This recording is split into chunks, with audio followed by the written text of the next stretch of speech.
Assalamualaikum warahmatullahi wabarakatuh.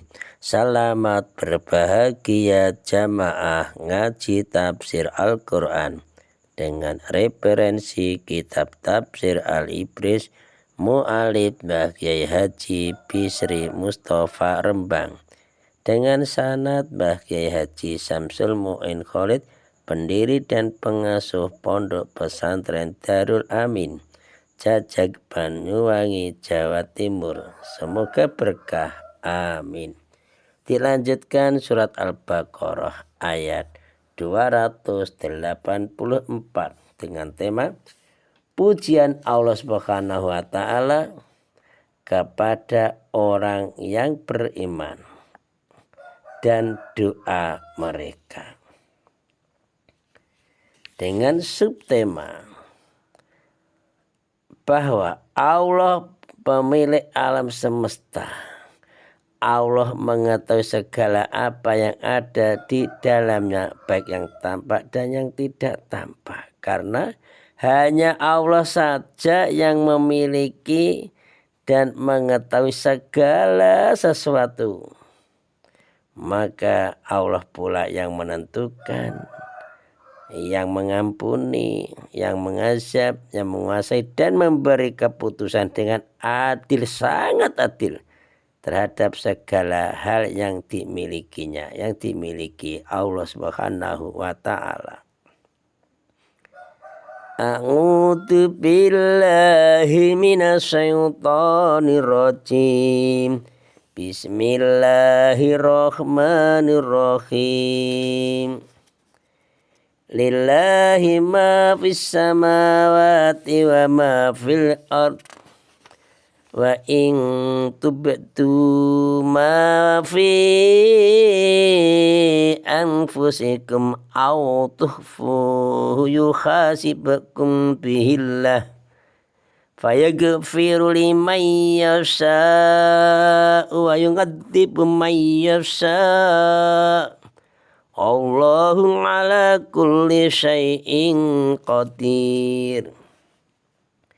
Iku lillahi kagungane Allah Ta'ala, ma utawi barang bisa mawati kang tetep ing dalam pira-pira langit, wa malan barang fil arti kang tetep ing dalam bumi.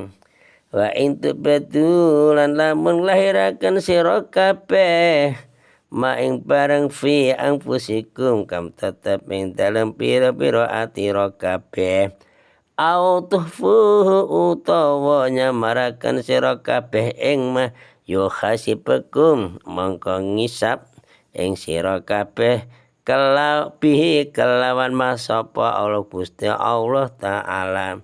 Fayaghfiru mongko ngapura sapa Allah liman marang wong yasa'u kang ngersake sapa Allah Ta'ala ing man. Wayu ngati pulan nyeksa sapa Allah man ing wong yasa'u kang ngersaken sapa Allah ing man. Wallahu ta Gusti Allah Ta'ala ngala kuli syai'in ing atas saben-saben sewiji-wiji iku qadirun kuwasa. Ayat 284. Dari ayat ini dapat diambil pengertian tentang kesempurnaan keesaan Allah dalam hal satu, esa dalam kekuasaannya. Allah Maha Satu dalam kekuasaannya. Ini dikaji dengan hati yang betul-betul, hati yang jernih, tambah yakin pada Allah. Dua, esa Allah Maha Satu dalam mengetahui segala yang terjadi di alam ini. Allah Esa, Allah Maha Esa, Allah Maha Satu dalam memiliki seluruh makhluk. Seluruh makhluk. Hanya Allah saja yang menciptakan. Hanya Allah saja yang menumbuhkan, mengembangkan, dan hanya Allah saja yang memiliki seluruh alam ini. Tidak ada sesuatu pun yang bersekutu dengan Dia, dengan Allah. Tidak ada, sama sekali tidak ada. Allah Maha Esa. Nah, sila Pancasila sila pertama, ketuhanan yang Maha Esa itu Allah. Allah Maha Esa dalam mengetahui segala sesuatu di alam ini. Allah Maha mengetahui, sangat mengetahui. Yang besar dan yang kecil tahu saja.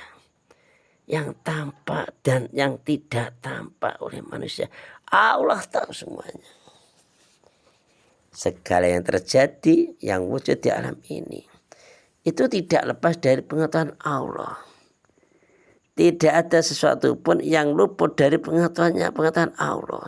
Seperti dalam genggaman Allah, keesaan Allah. Seperti kita ini loh. Gerakan hati kita. Semuanya Allah tahu yang saat-saat ini. Kita memilih Allah harus sadar. Allah Esa, Allah Maha Esa, Allah Maha Satu dalam kekuasaannya.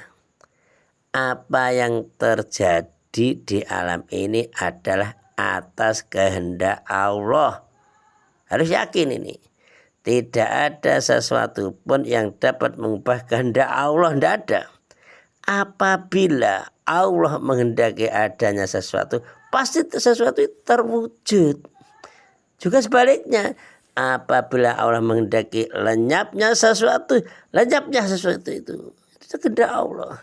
Hanya Allah lah yang dapat mengetahui perbuatan hambanya, hamba Allah. Serta hanya Allah saja yang mengampuni atau mengazabnya. Dan keputusan yang adil hanya di tangannya, di tangan kekuasaan Allah. Maksudnya hanya di kekuasaan Allah. Yang ada di dalam hati manusia, yang ada di dalam hati kita, itu ada dua macam. Pertama, sesuatu yang ada di dalam hati. Sesuatu yang datang dengan sendirinya. Tergerak tanpa ada yang menggerakkannya. Terlintas di dalam hati dengan sendirinya. Gerak yang demikian tidak berdasarkan irodah atau kehendak dan ikhtiar pilihan manusia. Hanya timbul saja dalam hatinya. Nah ini dipahami. Hal yang seperti ini tidak dihukum dan tidak dihisab oleh Allah Subhanahu wa Ta'ala, kecuali apabila diikuti dengan iradah, diikuti dengan niat dan ikhtiar, dibuktikan maksudnya. Nah itu baru dihisab, baru diazab. Maka kita harus pahami ini. Kedua, sesuatu yang ada dalam hati manusia yang timbul dengan usaha, dengan pikiran, hasil renungan dan sebagainya lah. Gerak yang seperti ini berubah menjadi cita-cita, menjadi keinginan yang kuat, sehingga timbullah irodah, timbullah niat, timbullah ikhtiar untuk melaksanakannya. Nah, gerak hati yang seperti inilah yang dihisab, yang dijadikan dasar dalam menentukan balasan pekerjaan manusia. Insya Allah ini sudah bisa dipahami. Oleh sebab itu Allah Subhanahu wa Ta'ala memerintahkan agar manusia, agar kita juga itu selalu mengawasi, selalu meneliti dan merasakan apa yang ada di dalam hati kita. Bila yang ada dalam hati kita itu sesuai dengan perintah Allah dan tidak berlawanan dengan larangan-larangan Allah, maka peliharalah dan hidup suburkanlah, buktikanlah, sehingga manusia itu bisa mewujudkan amal yang soleh, amal yang baik dan soleh. Tapi sebaliknya ini juga gitu. Sebaliknya apabila yang ada di dalam hati itu, hati kita ini umpamanya, kok bertentangan dengan perintah-perintah Allah, atau di situ mendorong seseorang mengerjakan larangan Allah, cepat dihapus, segera dihapus dan enyahkanlah, hilangkanlah seperti itu. Sehingga kita tuh manusia seperti itu punya hati seperti itu tidak sampai mewujudkan perbuatan dosa. Maka kita harus waspada, dan hendaklah kita ini sebagai manusia waspada, hati-hati terhadap kemungkinan adanya niat atau perasaan yang tidak baik di dalam hati kita, sehingga bisa menyebabkan perbuatan dosa.